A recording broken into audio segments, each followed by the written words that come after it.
Donc, pour résumer les priorités de la catégorie de la crème glacée, on se rappelle que l'objectif pour la catégorie, c'est d'être le partenaire de choix dans la catégorie des produits congelés. Donc, comment on va s'y prendre? Deux stratégies. La première stratégie, c'est la stabilisation de nos opérations pour nous permettre de croître. Donc, comment ça va se faire, ça, cette stabilisation des opérations? Bien, ça va être de s'assurer que nos opérations sont fiables. Et pour y arriver, on va optimiser au niveau manufacturing, mais on va aussi optimiser au niveau de notre portefeuille de produits. Et l'idée, c'est de toujours avoir un mindset d'excellence opérationnelle.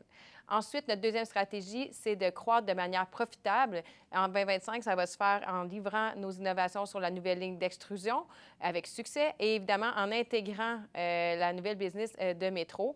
Et finalement, on va vouloir aussi se projeter dans la croissance de 2026 et plus loin en s'assurant d'avoir un partenariat fort avec nos marques privées et aussi développer des nouveaux partenariats avec des nouveaux joueurs.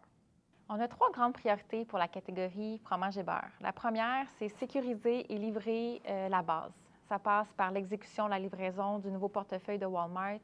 On s'assure de soutenir nos clients existants avec le même niveau de service.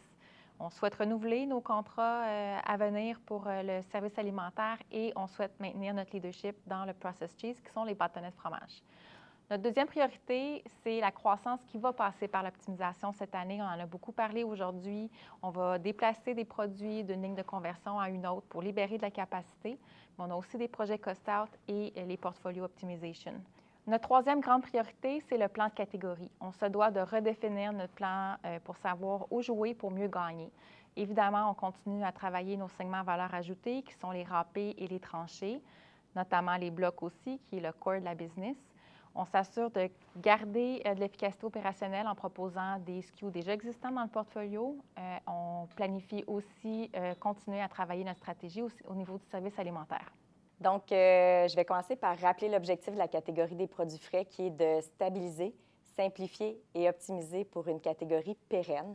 Donc, notre première priorité, là, sans grande surprise, c'est la simplification, la stabilisation puis l'optimisation de nos opérations. Puis, on va réaliser ou contribuer à cette priorité-là via trois principaux leviers. Le premier, c'est toutes les initiatives, la mise en œuvre des initiatives au niveau des réalités capacitaires entre le sans lactose puis le Natrel Plus.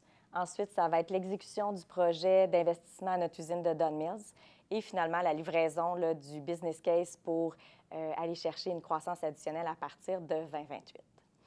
La deuxième priorité, c'est au niveau des fondations, donc de mettre des fondations solides justement pour supporter la croissance de notre catégorie puis la pérennité. Puis encore là, on va contribuer à cette priorité-là via trois leviers. Le premier, c'est de protéger notre leadership au niveau du sans lactose puis du Natrel Plus. Ensuite, c'est de croître avec le Natrel crémier à café.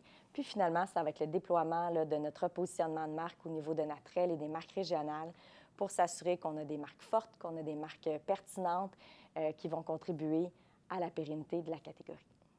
Pour la catégorie fromage fin, le premier objectif, ça va être de s'assurer de poursuivre la croissance du volume domestique, principalement en mettant un focus important sur l'usine d'Oka. Comment on va le faire? On a des projets de marques privées, on a des ambitions de croître dans les marques nationales, puis on va aller chercher du volume de cette façon-là. Le deuxième objectif, ça va être l'objectif de profitabilité. En quoi ça consiste, la profitabilité? On va travailler sur des projets économiques. On va s'assurer de valoriser les quotas à leur plein potentiel. On va s'assurer de travailler un mix produit le plus efficace possible.